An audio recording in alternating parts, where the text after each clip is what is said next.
what is this thing? What do we know? Okay, so this is going to have a lot of overlaps with threats that, or names of things, I'll get to that later, that y'all have seen before. So if you have not heard the term KongTuke, you very likely have heard of Land Update 808 or Tag 124 or these other AKAs that have overlaps with KongTuke. So it's an interesting threat because this is the first traffic distribution system that we've created a specific profile for and are tracking as such. We've been tracking it, but now we've decided to go ahead and track this as almost like a distribution system of its own because we're seeing it lead to a lot of other different threats. And as y'all know, we're very big fans of getting as early in the execution chain as we can and tracking it as early as we can because then we can identify patterns earlier and patterns are detectable, which is what we love.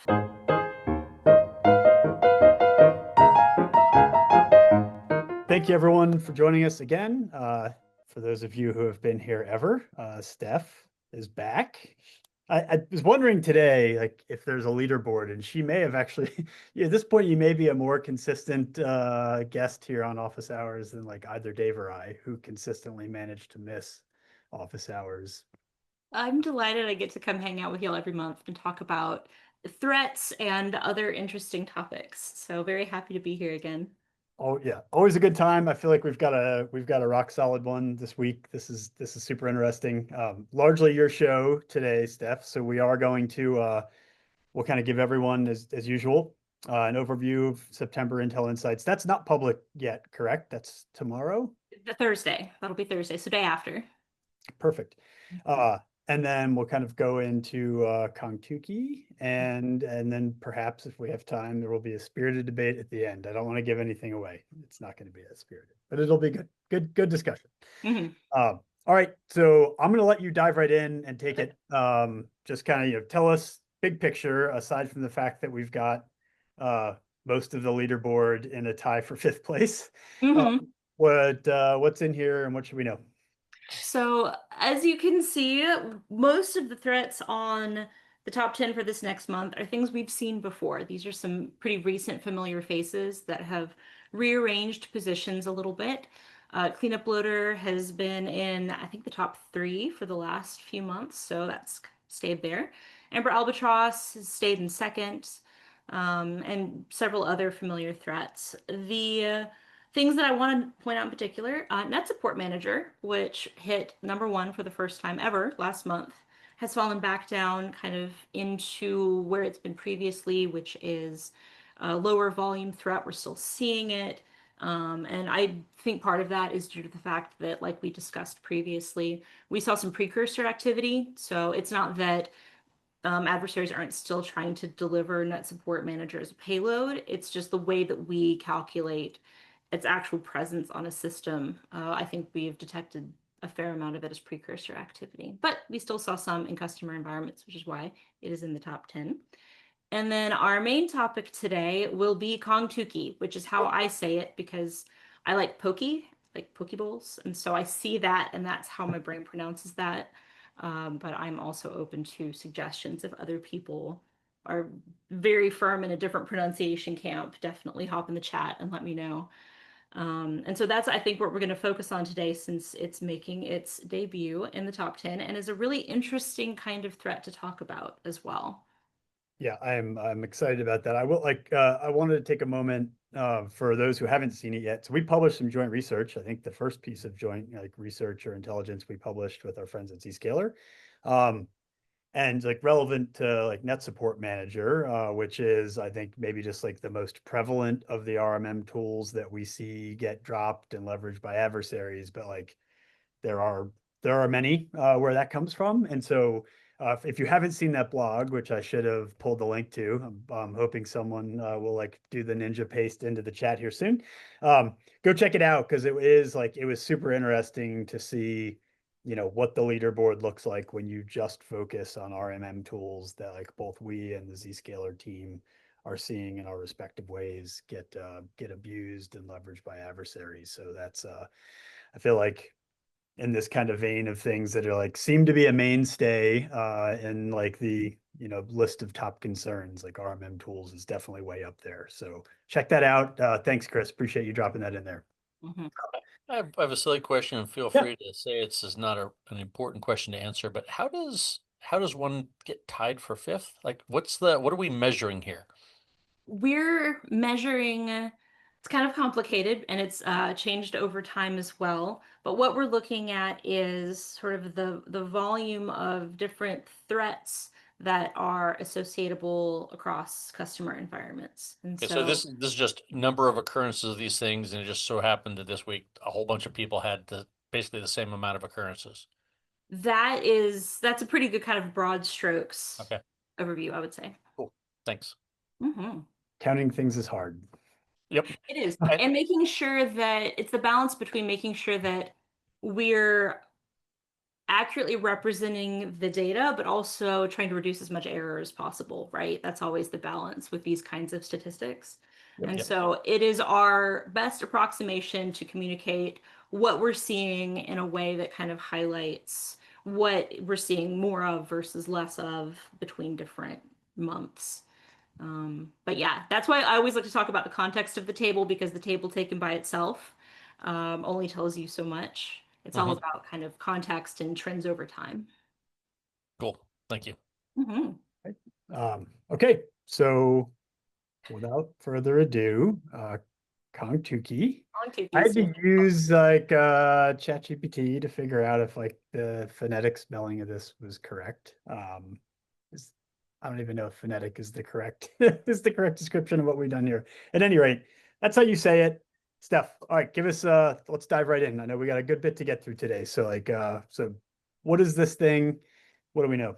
Okay, so this is going to have a lot of overlaps with threats that, or names of things, I'll get to that later, that y'all have seen before. So if you have not heard the term KongTuke, you very likely have heard of Land Update 808 or Tag 124 or these other AKAs that have overlaps with KongTuke. So it's an interesting threat because this is the first traffic distribution system that we've created a specific profile for and are tracking as such. We've been tracking it, but now we've kind of we've decided to go ahead and track this as almost like a distribution system of its own, because we're seeing it lead to a lot of other different threats. And as y'all know, we're very big fans of getting as early in the execution chain as we can and tracking it as early as we can, because then we can identify patterns earlier, and patterns are detectable, which is what we love. So for that reason, we're working on tracking these things in as fine-grained a way as we can. So we are now tracking KongTuke as its own specific kind of threat, which is why it is in the top 10 this month. We've seen it at high levels previous months, but now it has its own kind of place in the rankings in a way that makes it top 10able, as it were. So are we gonna jump in on another slide about what a traffic distribution system is? Because Yes. I am not familiar with that phrase. Yes, we have more details. So Okay.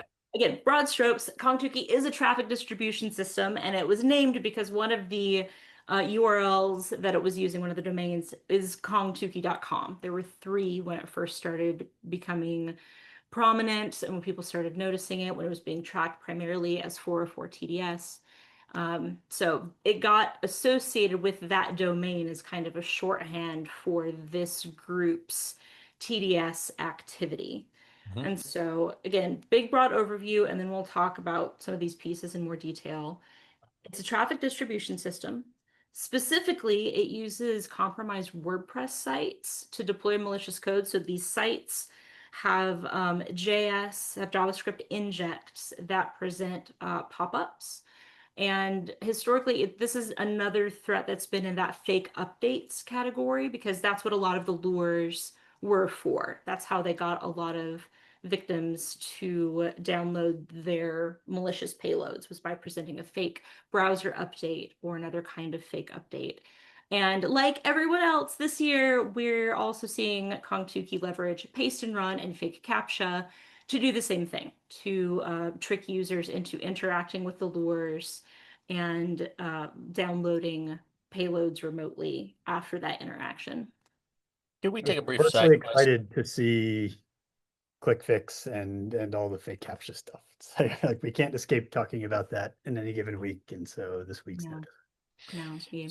Can we take a brief side quest here? Mhm. Compromised WordPress sites. different.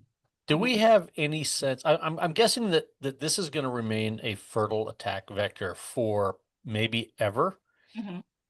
given that WordPress sites kind of, I would guess, sort of get published and then get left up and unmaintained.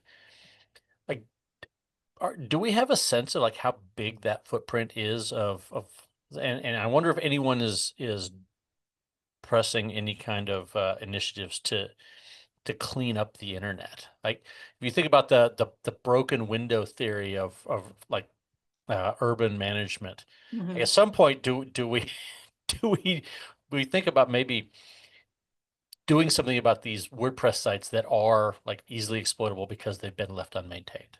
I know that there's been a lot of research done by other researchers over time about this issue because it has come up so much. I haven't delved into the full depth and breadth of various WordPress compromises, but I mean, like you said, this has been around for so long. And yes, like Brian mentioned in the chat, it's really popular, and popular means volume, and volume is good for the bad guys. Yep.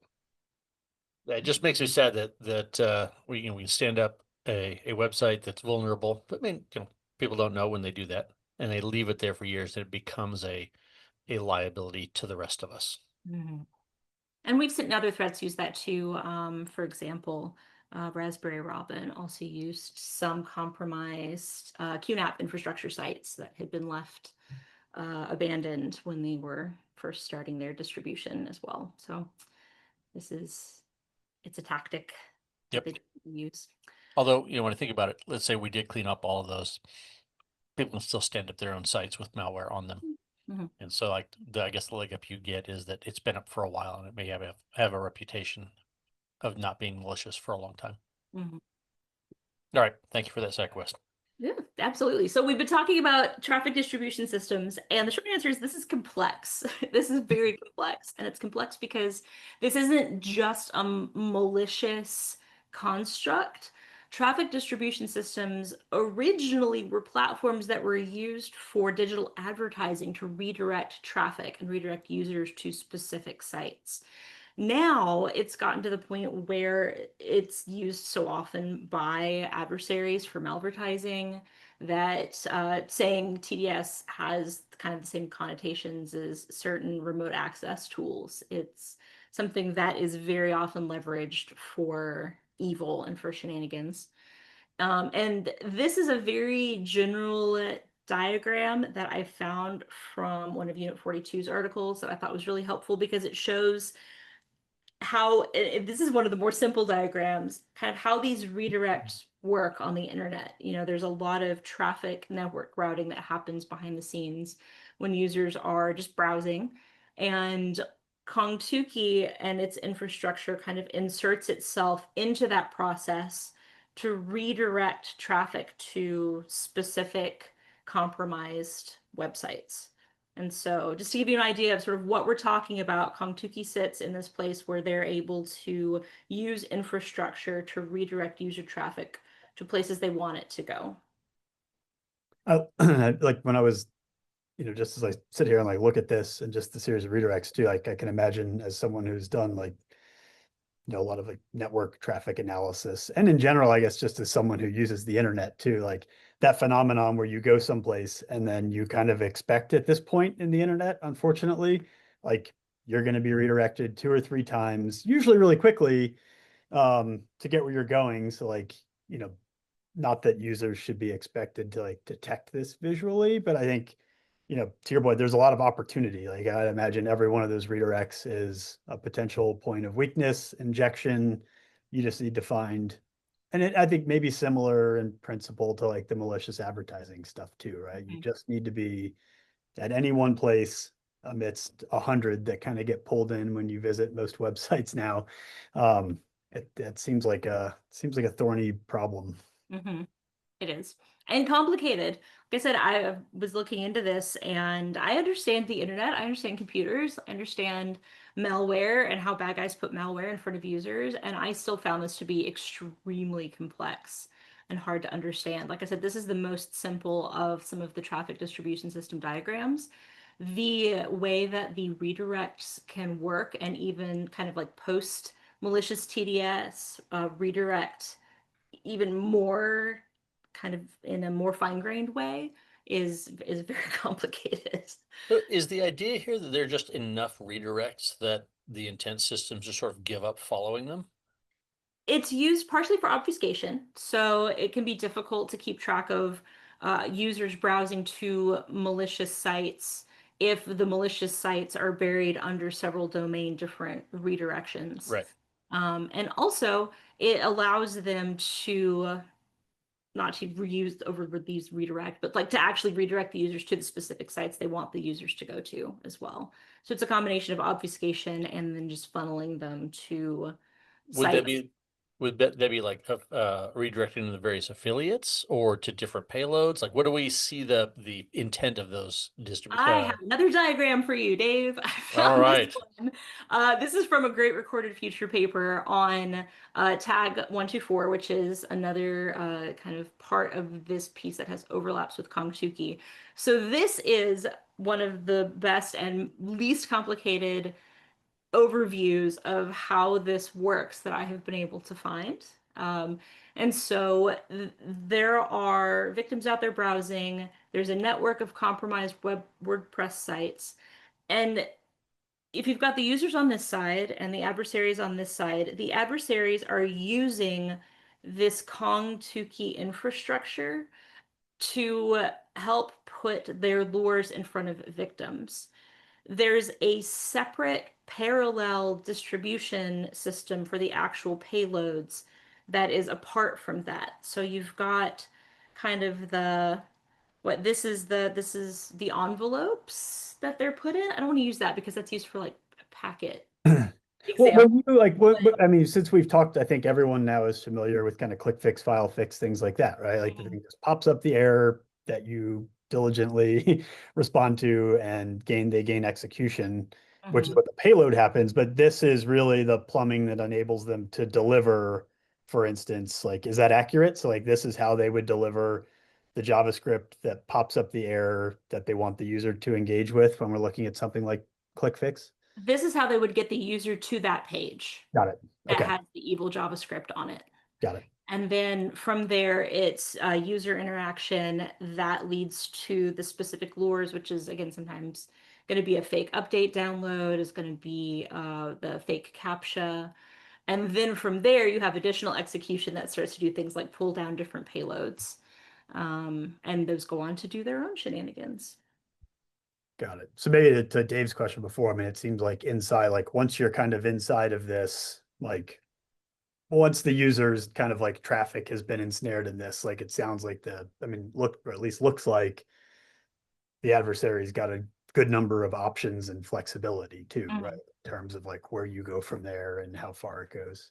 And because this casts such a wide net and is so opportunistic, not every user that navigates to a KongTuke site is going to get infected because it requires them to interact with the lure. No interaction means, no ongoing activity.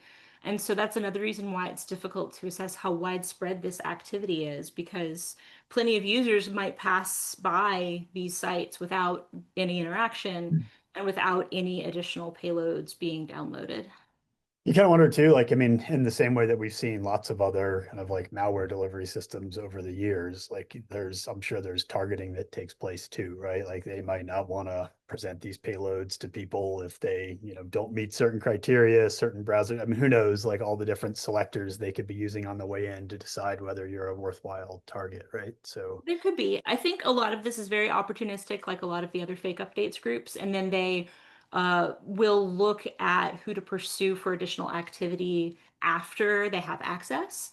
But I imagine, as we can see here, there's conditional logic involved. There may be some things that you can kind of put into that on the front end to also pre-select some particularly some victims that you might want to try and lure in more Do- actively.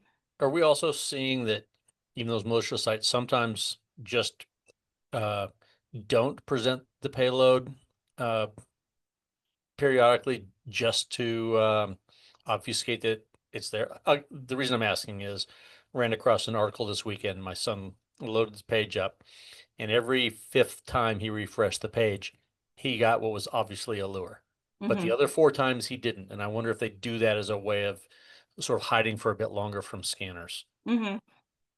That would make sense, especially since you can program in interesting kinds of conditional logic. And so then next, yeah, like, I mean, we kind of dabbled a little bit in consequences already, but I think in between that obviously is like, there's a bunch of malware families that like they may be introduced to along the way, or other threats, I guess I should say. So, yeah, so I guess no surprise, there's an association with ransomware. I feel like that's the forever, that's Right. for consequence in some of these cases. But what else? Yeah, what else have we seen? A lot of sealers, a lot of loaders going on to download additional payloads. KongTuke infrastructure and Mince loader are something that have been paired together quite a bit in the last year or so. But we've also seen other threats, including, Warm Cookie, Lunacy 2. Everybody loves a stealer. And so this has been a kind of a tool for adversaries to use pretty effectively for a large number of different malware distribution campaigns. Got it. And then I just saw that, you pulled out some of this, but like, Added some things just to show you how they look. So, they can and has leverage paste and run and file fix in particular, starting earlier this year. This is from April, I believe, was when Unit 42 first reported on these specific web injects that were leading to file fix. And this is just an example of the script that you might see in the compromised WordPress site. It's one of the ways that you can identify that it is KongTuke if you want to go back and do a little research.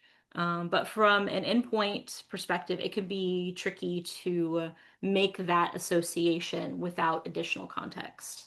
yeah, almost like until it's a little bit later in the chain, right? So is it the URL in that embedded script that is the sus thing, or the script itself? The script tag itself. So the added script redirect is the suspicious thing. So that's the injected script from the So it would compromise. not appear in the URL, Right. but would be loaded into the page, right? Would be loaded into the page, correct. And like I said, it can be difficult for us to make that attribution, to make that association without additional context. So we really love to include on our team researchers who are sharing information with the public, because we have people that are specialists in tracking these different folks.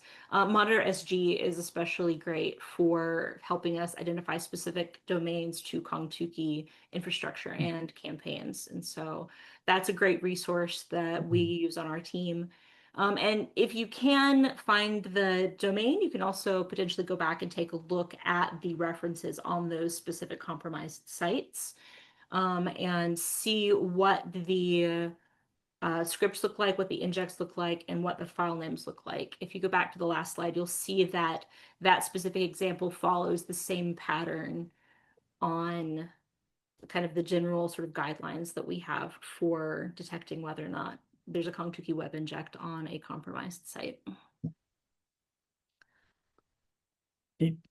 And so, and it sounds like, oh yeah, and I see there's like a little bit of a naming convention here, although I assume that could obviously change at a moment's notice, right? Obviously, and it's brittle but consistent. So All right, so let's talk, let's talk a little bit more about, like, you mentioned kind of where you need to be in order to see this. And so I think there's obviously some network aspects. It seems like maybe for traditional like network security monitoring, you kind of like, you are partially dependent on indicators like a domain or an IP address, thing like that. So like someone had to have seen it first and shared it. You need to ingest that. And now you're in a position to detect things, but like probably a little bit late, depending on like there's that kind of, the half-life of these things is variable. And then there's obviously, like being able to see into the contents of pages and do pattern matching on things like that, which is tough. That's kind of the domain of like people who are cracking open TLS, which may be a separate 30-minute kind of fight club that we should have at some point. And or like doing browser introspection and things like that, right? And so like, wanted to kind of, thought it was an interesting discussion because I know we've talked here a bunch on office hours just about like identity threats in general, and how pretty much all, when the three of us show up to work every day, like that is where you present your identity. That is like how attestation happens, like through the browser. I know all the work, Steph, your team's done. Like you said, everyone loves a stealer, right? Like those things have dominated month over month, but year over year. And increasingly we see the stealers going after data that's in the browser because like a live session token is kind of as good as gold in a lot of situations. So like, I don't know, like this is the assertion, which is like, is the browser becoming, or is it already like kind of like the endpoint or the device that matters most? And like, well, I don't know, curious your take on that and like whether, what you're seeing in terms of adoption. You talk to customers, like, are they worried about that? Are they doing things about it? What do you know? Hot take time. So this is really, I always come and talk about how this is really hard. This is really hard because we live, work, and play in browsers that were not designed to help us defend against these kinds of attacks. And it's widespread. It's where we all are. It's where we're doing all of our work. There are important cookies and things now in our browsers. And there is I think it's a combination of increased browser use across the board for all of our work, plus the fact that thinking about threats in the browser as being the same as endpoint threats is someplace that we're all transitioning to, right? Because for so long, it's been like, well, even our, as we were talking about earlier, presence on the endpoint is sort of what we have been looking at as endpoint detection and response. But it's becoming increasingly common for adversaries to gain access to the browser and be able to begin doing things that we don't have great visibility into yet. And the volume of those threats is what's so staggeringly high, right? Because if I'm thinking of, we had infrared IBIS at the beginning of the year, which was compromised Chrome extensions. And that became one of our top 10 threats because the volume that we saw with those Chrome extensions was so high. Everybody's in the browser. So what do you do when you've got these threats that are very high volume of uncertain risk, and then you've got a lot of other threats that you have to take a look at that are of clearly higher risk? How do you balance that? Where do you devote your attention and your time? That's extremely difficult because none of us can, you know, we're not the computers that we work on. None of us can pay attention with equal levels of risk management to all of the things that might be present across an entire environment. So yeah, it's something that I think about a lot. I think we've all been thinking about it a lot, as especially we see more and more browser-related threats creep into our TDR roundup for the entire year. I think something like 4 or 5 of last year's TDR threats were browser-related. Yeah, and I like what Chris mentioned here that it can be, these things are voluminous, which is tough, right? You, like to your point, like everyone's in the browser all the time. And particularly if you can poison the well with like, however many millions of WordPress sites and you can get access to some percentage of those. And then we've obviously seen SEO poisoning as a way to kind of surface those at the right time to the right people. That's tough.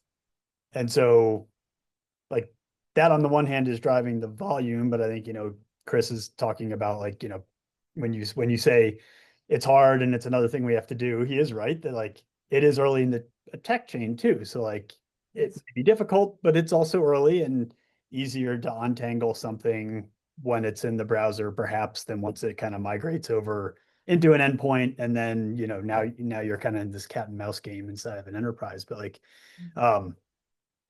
it is like, you know, we were talking about why don't we do that? Right? It's like, it's our only job. And so like, that's always been a spirited debate here, is like, do we go all in on browser telemetry and really looking at that at a low level and understanding that and trying to do detection engineering on top of it? But even for a group of people whose only job is to do threat detection and response, like, it's a huge undertaking. Like, you've got to plumb for that. People have to be willing to send you that data. You have to understand it. And so I think that's the really, like, that's the tough part, right? And I think we have, you know, I know a lot of the conversations we've had here, like at least the recommendations, and like Dave, I know like you've really kind of led the charge in some of this with like enterprise browsers and just helping to lock down that attack surface reduction, and focus less on how do we go ferret out like like these bad things in the bowels of browser telemetry and weblogs and things like that. But like, I don't know, that is like, eventually I think we need to do both, but it is like, it's a super tough challenge when you're looking at these priorities, and you have endpoint, you have identity threat detection and response is like a big blob. And then you have browser, but there's also a half dozen things beyond that, right? And it's like, I think browser is the big one though, right? Like, especially as we get more and more cloud native companies like Red Canary is.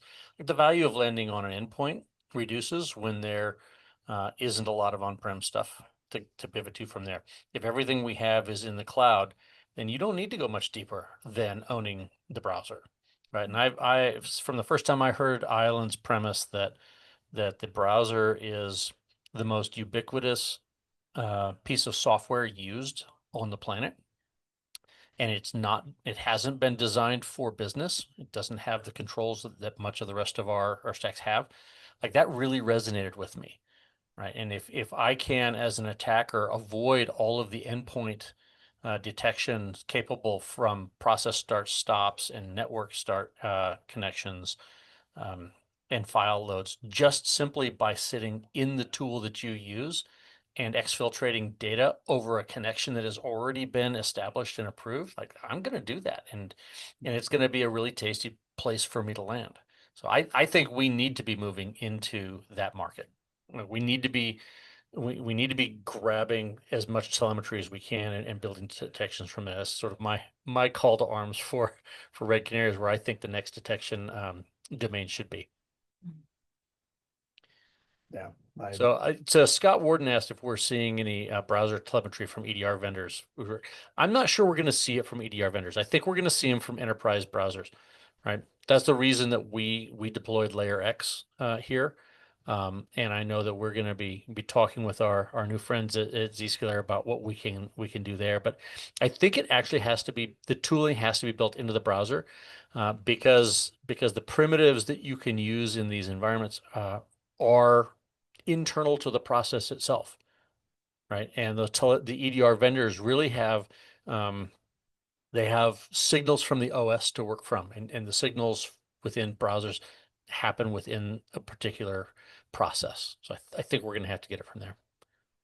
Like, interesting kind of call out there on the EDR side, because you know, if you kind of fast forward 5 years, or maybe not even that long, but you know, what the question being like, will EDR providers start to do this? And that's a really interesting one, in that, you know, like, the one huge advantage that endpoint anything has always had, and this was true in AV days, and I think it's true now of EDR and EPP, is that, you know, you do have a management agent on the device that can install things. And so it will be interesting to see, particularly as this becomes more ubiquitous and people kind of accept that you need to do like active browser management or active browser monitoring. Never really thought about whether that just kind of becomes a bolt on to EDR, but that would make a ton of sense. They're already on there. And so it's just, you know, adding one more piece of capability to a thing that you've already deployed enterprise wide. And that deployment friction is obviously high, right? So I don't know, that's a neat thought experiment for sure. Oh yeah, you mentioned Sentinel-1. I know, and I think that's like, yeah, I'd be very surprised if any major endpoint vendor, frankly, like wasn't very actively working on this. I don't know that to be Yeah. true in any event.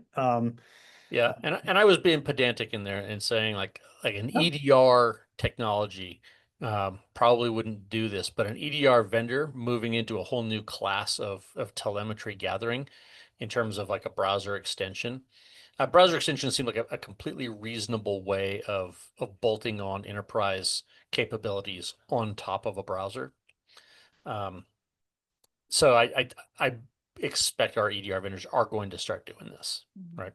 And The my real, guess is, oh, I'm so sorry. yeah, I I'm was good. going to add one of the things, and of course, this is something that we look at a lot on our different Red Canary teams. And again, the sheer volume of the numbers of threats and the frequency that you see these things is so high that that becomes a kind of another level of challenge. You know, it's beyond even kind of other kinds of threats because that's why it's so successful. The volume is so ridiculously high that that can be extremely challenging for, as you mentioned, Keith, even people who do this full time. When we start seeing kind of big floods of these things, when we start looking for them, you know, how do you balance stuff you know is going to do evil versus stuff that might be doing evil versus stuff that might do evil in the future? Um, it's it's a balancing act, and it's one that I think we're all going to be continually working on as we sort of move forward. Like, I mean, we're well into overtime now, so thank you everyone for hanging on, and thank you, Steph, for sticking around. I do like, you know, as you say that though, Steph, like the one thing that jumps out at me, like always trying to think about, you know, trying to think like, have we been here before and how did we approach the problem? And it is interesting to think about this from just a volumetric perspective and very similar to phishing, which Mhm. is that like, you know, it's happening, you know, the numbers are big, like this proverbial top of the funnel, right? Is like, it's way more than you can handle. And so I think, you know, even for something like phishing, which is a domain that we've kind of been working on and known about and has been a priority for a long time, um, you wonder if the approach that we take there may be the best possible approach, which is that like we never do try to work our way too far up the funnel. It is like attack surface reduction, reputation, heuristic, you know, kind of using any tools you can to try to keep those things away from end users. But unfortunately for investigative teams, like there might be no substitute for just seeing the next thing happen, right? In Yep. phishing, it's like, did they click? And here it is actually the same. It's like, did they click? Yep. And maybe for better or worse, like with these types of things, like that is the best you can do just because like the nature of the threat is such that like there's only so much you can keep out at the top of the funnel, and you kind of just have to get increasingly good at figuring out like what's the next signal we're going to get if this is even remotely successful, and then how quickly can we respond to that. And that's like, I don't know, interesting thought experiment just based on decades of infosec past dealing with a problem that like, you know, we're still just good and not great at. Like, Everything old is new again. yeah, rats. Was hoping we were done saying that, but awesome. It Well, was. thank you everyone so much for sticking around, and thank you for, yeah, it looks like most of you who stuck around a little bit longer. Steph, this is always so much fun. I know I say that every time you're on. I wish you could be on here every week. That would be, maybe at some point we'll coax you into becoming a more regular fixture. But like, really appreciate your insights Yep. and expertise. I Uh, really one love being parting here. one parting thought before we go. It's been a while since we've given away any Red Canary gear, so I did drop a cultural reference. I will call it out specifically. Anyone wants to email officehours@redcanaries.com identifying it, but the phrase that I dropped was, "Now I have shame." So if you know where that's from and you can identify it, hit us up. First one that drops me a note on officehours@redcanary.com is going to get some gear. Awesome. All right. Well, hey, thank you very much, everyone. Steph in particular, Dave, always a pleasure. See you Likewise. all next week. See ya. Bye, y'all.